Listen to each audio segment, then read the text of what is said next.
کہ اسلام سے پہلی وہ کون سی جنگ تھی جس میں نبی پاک نے حصہ لیا تھا؟ تو حرب فجار تھی. یا اس وقت آپ کی ایج کتنی تھی؟ یہ سوال بنتا ہے. آپ صلی اللہ علیہ وسلم اس وقت 15 سالوں کے تھے. آپ صلی اللہ علیہ وسلم کی ایج کتنی تھی؟ 15 سال تھی. تو حرب فجار میں ابو طالب صاحب بڑے زبردست قسم کے تیر انداز تھے. تو نبی پاک صلی اللہ علیہ وسلم 15 سالوں کے ہیں, ابھی تلوار کے ساتھ باقاعدہ نہیں لڑ سکتے, لیکن اپنے چچا ابو طالب صاحب کی ہیلپ کر رہے تھے. کیا ہیلپ کر رہے تھے؟ انہیں تیر نکال کے دے رہے تھے اور ابو طالب صاحب تیر چلاتے جا رہے تھے. اس طرح سے نبی پاک نے اس جنگ میں حصہ لیا تھا. یہ اسلام سے پہلے کی جنگ ہے. تو یہ جو جنگ تھی, اب دیکھیں مکہ کے قبیلے تھے آپس میں لڑ رہے ہیں. جنگ کے بعد نبی پاک صلی اللہ علیہ وسلم کو بڑا دکھ ہوا کہ یار ہم لوگ آپس میں لڑ رہے ہیں, کس کا نقصان کر رہے ہیں. تو انہوں نے نبی پاک صلی اللہ علیہ وسلم نے اپنے چچا حضرت زبیر کو کنونس کیا کہ یار یہ جو معاملہ ہے اسے کلوز کروائیں, اس جنگ کو ختم کروائیں. یہ جو جنگ تھی نا یہ ہر سال لڑی جاتی تھی, عرب کے قبائل ہر سال لڑتے تھے, اور یہ مقدس مہینوں میں لڑی جاتی تھی. مقدس مہینے کون کون سے ہیں؟ 4 ہیں. ہاں جی, 4 مہینے جو ہیں مقدس مہینے. ایک ہمارا 11واں اسلامی کیلنڈر میں 11واں مہینہ ذی قعد, اور ایک 12واں مہینہ کون سا؟ ذی الحجہ. 2 ہو گئے.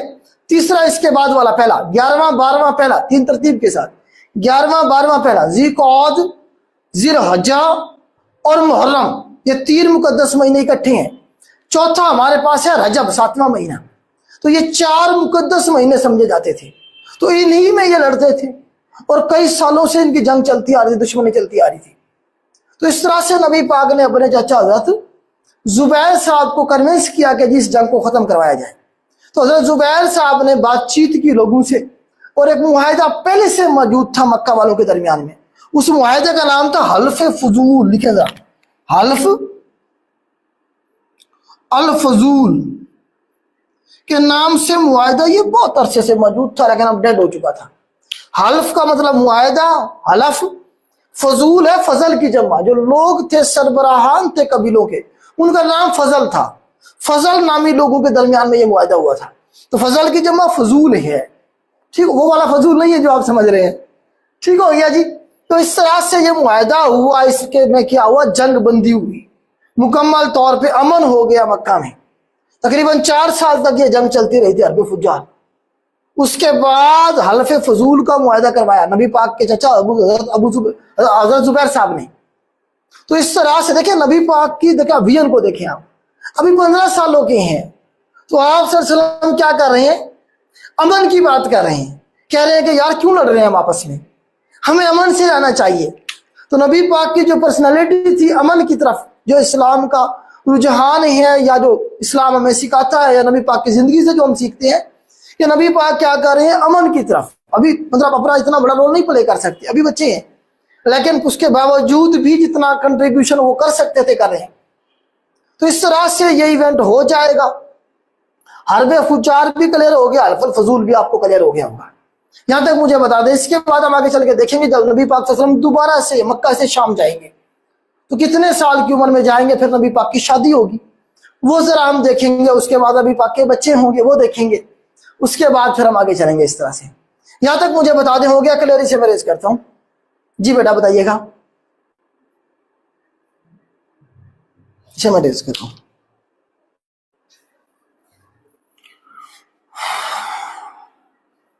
چلیں جی, اب ذرا ہم دیکھ لیتے ہیں نبی پاک صلی اللہ علیہ وسلم نے دوبارہ دوسرا شام کا سفر. نبی پاک صلی اللہ علیہ وسلم کا دوسرا سفر شام.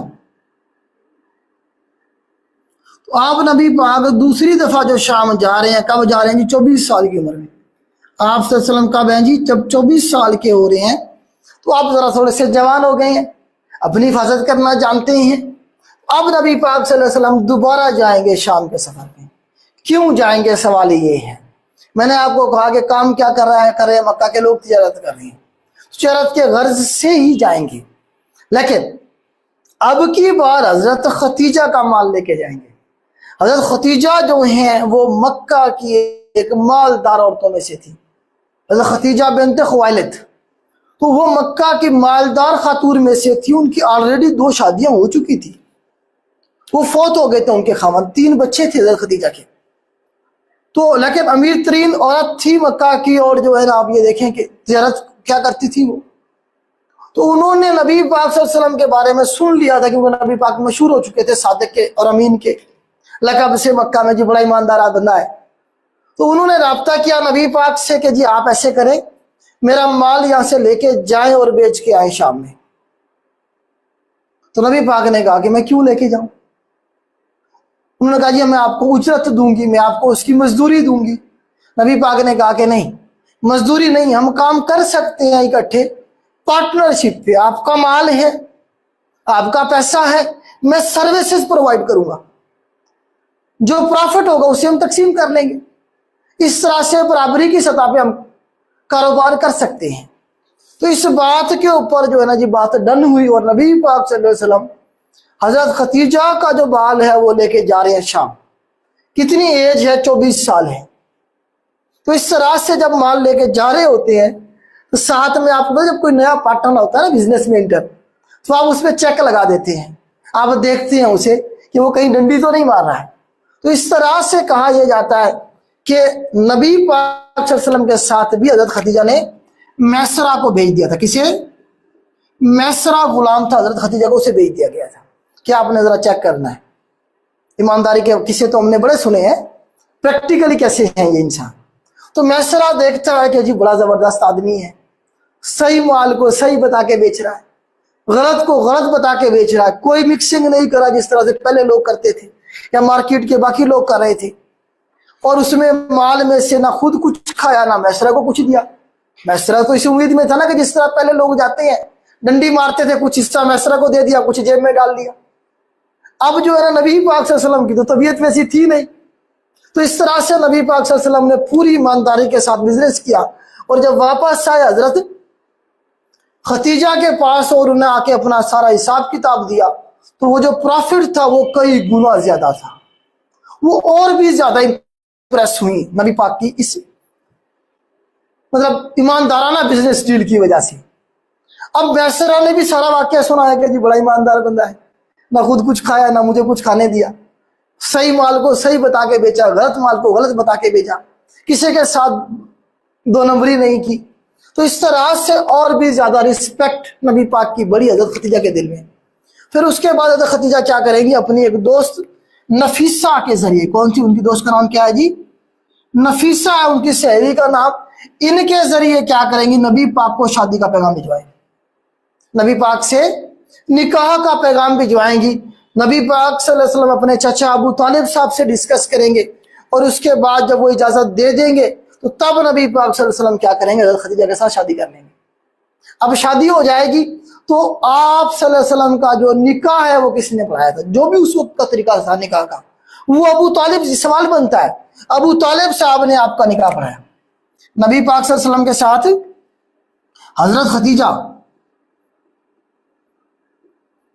حضرت خدیجہ پلس نبی پاک صلی اللہ علیہ وسلم، ان کا جو نکاح تھا وہ کس نے پڑھایا جی؟ ابو طالب صاحب نے پڑھایا. کس نے پڑھایا بیٹا؟ سوال بنے گا. ان کا نکاح کس نے پڑھایا بیٹا؟ ادھر سے نظر آ رہا ہے، دیکھیں ذرا. ابو طالب صاحب نے کیا کیا جی؟ آپ کا نکاح پڑھایا. اور اس میں آپ دیکھیں نبی پاک کی جو ایج تھی کتنی تھی جی؟ اس وقت 25 سال تھی. یہ پوچھ لیتا ہے سوال، 25 سال تھی. حضرت خدیجہ کی ایج جو تھی وہ 40 سال تھی. آپ کی ایج 25 سال، حضرت خدیجہ کی ایج جو تھی وہ 40 سال تھی.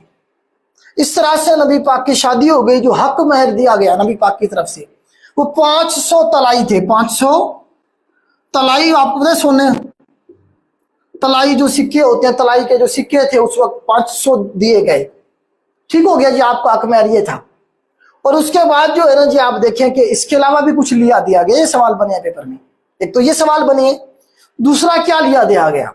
دوسرا یہ کیا گیا، حضرت خدیجہ نے اپنے خاوند نبی پاک صلی اللہ علیہ وسلم کو کیا کیا جی؟ ایک غلام گفٹ کیا. اس غلام کا نام کیا تھا؟ حضرت زید بن حارثہ. حضرت زید بن حارثہ وہ واحد صحابی ہیں جن کا ذکر قرآن پاک میں آیا ہے ڈائریکٹلی نام لے کے. اس کے علاوہ کوئی صحابی نہیں ہے جس کا ذکر قرآن مجید میں ڈائریکٹ آیا ہو. تو نبی پاک صلی اللہ علیہ وسلم کہ یہ غلام تھے، یہ مطلب حضرت خدیجہ نے انہیں گفٹ کیا تھا نبی پاک کو. یہ اس وقت 15 سالوں کے تھے، چھوٹی سی ان کی عمر تھی.